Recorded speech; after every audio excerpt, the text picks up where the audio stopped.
Welcome to this session.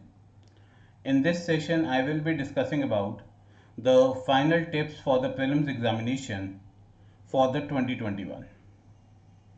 Right so जैसे कि आप सब जानते हैं अभी अक्टूबर में हमारा प्रीलिम्स एग्जामिनेशन है, तो उससे पहले मैं कुछ जो है यहाँ पे फाइनल टिप्स आप सबको देना चाहूँगा जो आपकी प्रिपरेशन में आपको फ़ायदा देंगी।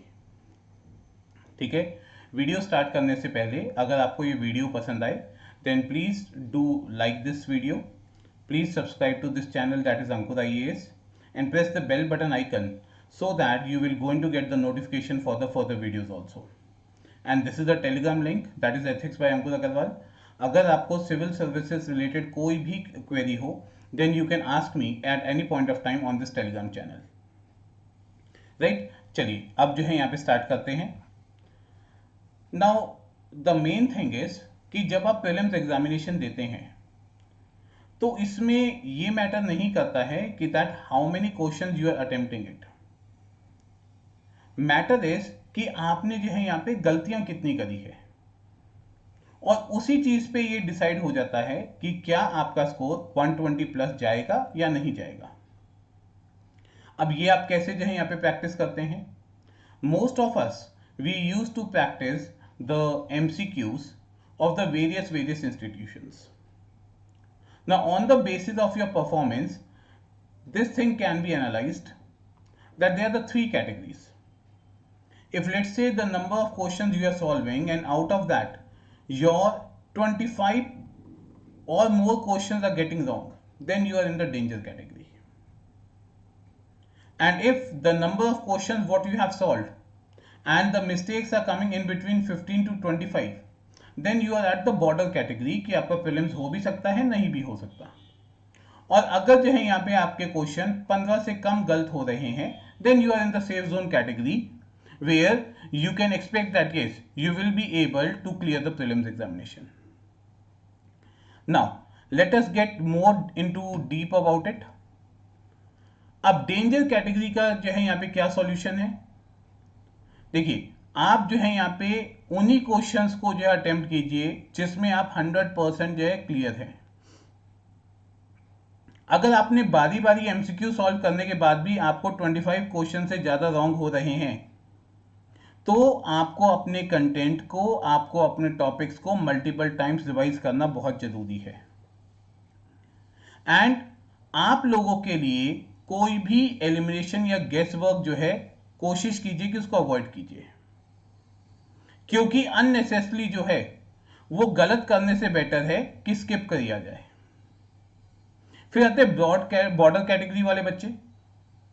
ना बॉर्डर कैटेगरी पे जो बच्चे हैं उनको कोशिश करनी चाहिए कि अपना गेस वर्क वैसे अवॉइड करें, और अगर करना भी है तो बहुत स्मार्टली जो है कुछ क्वेश्चंस में ही करें, बाकियों को स्किप करें. So there is one technique which I refer it as कि अपने कंसेप्चुअल फ्रेमवर्क को बिल्डअप करें.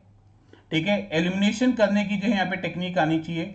जैसे कोई स्टेटमेंट बहुत एक्सट्रीम है, एग्जाम्पल लेट्स से कि GDP ग्रोथ इंडिया की जो है स्टेडली ग्रो हो रही है या स्टेडली डिक्लाइन हो रही है. ये एक्सट्रीम स्टेटमेंट्स हैं जिनको आप 100% जो है यहाँ पे एलिमिनेट कर सकते हैं. And then try to go with the factual perspective कि क्या वाकई में ही ऐसा लगता है कि ये टारगेट हम अचीव कर पाएंगे. और जो सेफ जोन कैटेगरी में जो बच्चे हैं उनके लिए स्पेशली आप अपने स्टैटिक पर्सपेक्टिव को और करंट अफेयर्स के अप्लाइड पार्ट को और रिवाइज कर लीजिए और कोशिश कीजिए 15 से कम की जगह आपके 10 से कम जो है यहां पे क्वेश्चन गलत हो. ठीक है. Now some few tips for the prelims examination 2021. Most of the time I have seen that the student they used to do the mistake while interpreting the question.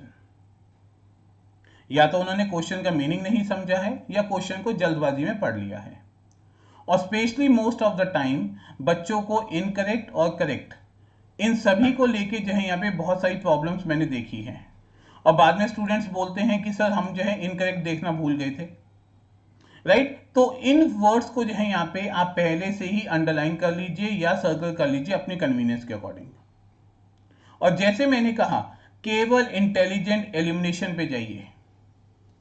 अगर कहीं पे भी वर्ड्स दे रखे हैं जैसे steadily growth, steadily decline, only, ये बहुत extreme words हो जाते हैं।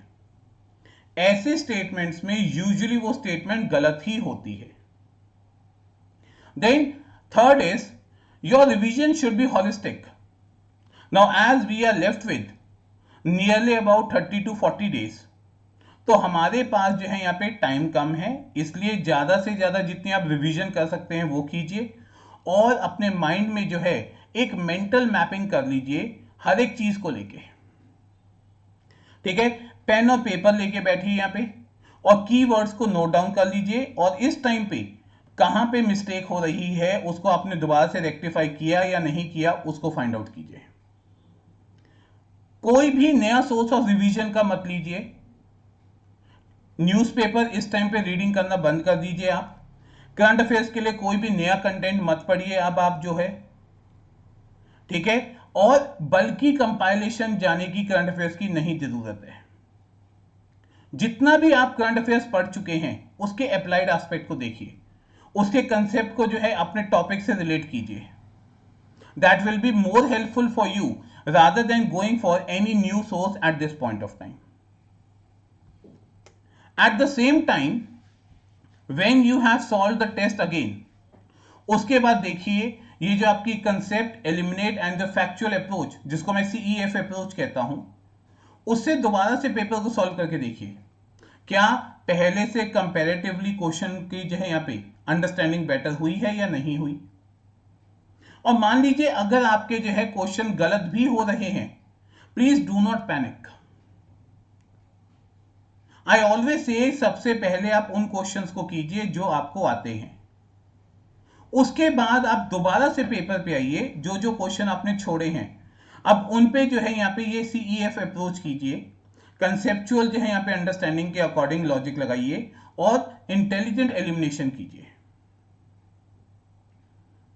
एट द सेम टाइम ये जो अभी टाइम बचा हुआ है आप यूपीएससी के प्रीवियस ईयर के क्वेश्चन पेपर्स को उठाइए और इन प्रीवियस ईयर के क्वेश्चन पेपर्स में आपको एक ट्रेंड दिखता है कि भाई हिस्ट्री मेरे को ज्यादा एक्ट वगैरह पूछे जा रहे हैं।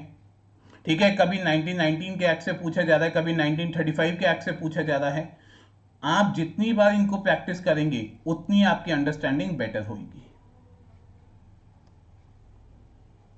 Then your confidence is very important.